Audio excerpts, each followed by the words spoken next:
Semakin panjang usia kita, semakin banyak pikiran yang gak penting yang akan kita simpan dalam otak kita. Maksud saya apa sih ngomong ini? Bapak Ibu yang saya sayangi karena Allah, hidup ini gak ada yang ideal. Jika kita di usia 50-an, 60-an, akan banyak hal-hal yang tidak sesuai dengan keinginan kita. Contoh, izin minta maaf. Kadang-kadang anak udah dewasa tapi belum mandiri, bawa beban pikiran. Kadang-kadang menantu tidak pernah ngunjungin kita, bawa lagi beban pikiran. Kadang-kadang lo anak kok gak pernah ke rumah ya, bawa lagi masuk lagi dalam file otak kita. Kadang-kadang loh kok menantu gak suka sama saya ya, padahal saya udah tua, masuk lagi dalam pikiran kita.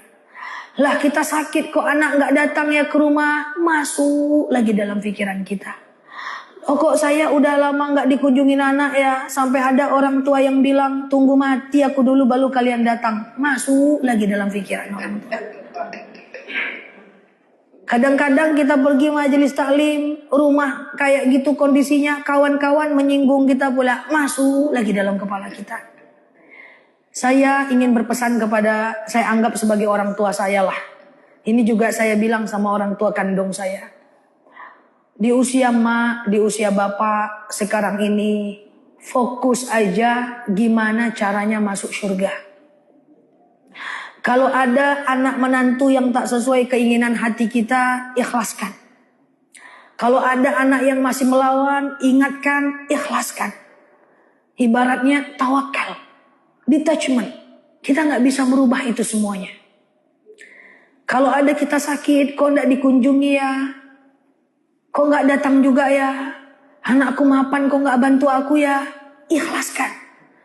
Kok gak ikhlaskan Ustazah? Selamatkan pikiran kita. Selamatkan pikiran kita. Hidup ini tidak ideal Bapak Ibu. Saya sangat mengkhawatirkan banyak orang tua yang itu mereka pikirkan.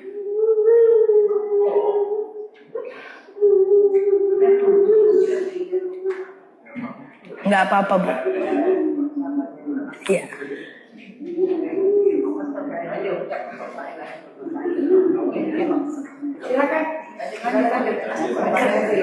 Nanti saya ke sana ya.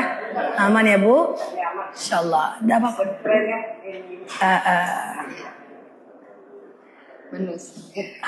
Iya, sabar ya. Aman ya Bu?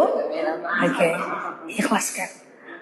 Itu karena kalau kita simpan Bu, itu ibarat file yang ada dalam handphone. Nggak penting kita simpan dalam-dalam. Ujung-ujungnya apa? Saya khawatir sekali. Ibu jadi nggak tenang. Ibu risau. Menung-menung. Ingat itu semua. Yang paling saya takutkan kepada orang tua. Termasuk mungkin orang tua saya atau ibu semua yang saya anggap sebagai orang tua saya. Akhirnya apa? Ibu-ibu ibadahnya jadi nggak fokus. Ibu-ibu jadi nggak fokus sholatnya. Jadi nggak fokus majelis taklimnya. Akhirnya pikiran kita jadi terganggu. Nah, yang saya pengen pesan saya itu yang pertama Bu. Akan banyak hal di luar kondisi kita. Kira-kira Bapak Ibu bisa mengikhlaskan itu semua? Kira-kira Bapak Ibu bisa ikhlaskan itu semua? Bu, saya selalu bilang kepada jemaah yang orang tua.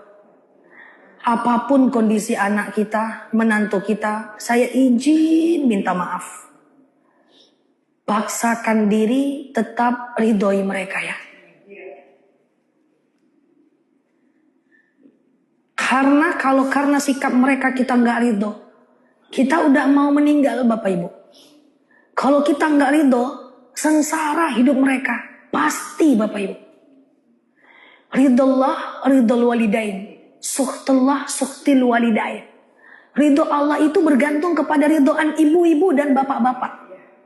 Yang saya khawatirkan ketika anak Bapak Ibu tidak sesuai dengan apa yang kita inginkan, dia durhaka, gak pernah datang, melawan, gak perhatian, kita marah, kita gak ridho, sengsara mereka. Jadi itu yang saya khawatirkan Bapak Ibu. Jadi gak apa-apa kalau ibu ada yang menangis, maafin saya, insya Allah yang saya sampaikan ini Saya rasa ini penting karena sekali-sekali kita bertemu. Sehingga ibu-ibu yang udah di usia 60-an, 50-an itu bisa lebih tenang. Yang nggak penting itu dikeluarkan. Wah, yang ujian-ujian hidup tuh keluarkan semua dari handphone kita, dari kepala kita. Lalu kita akan lebih tenang.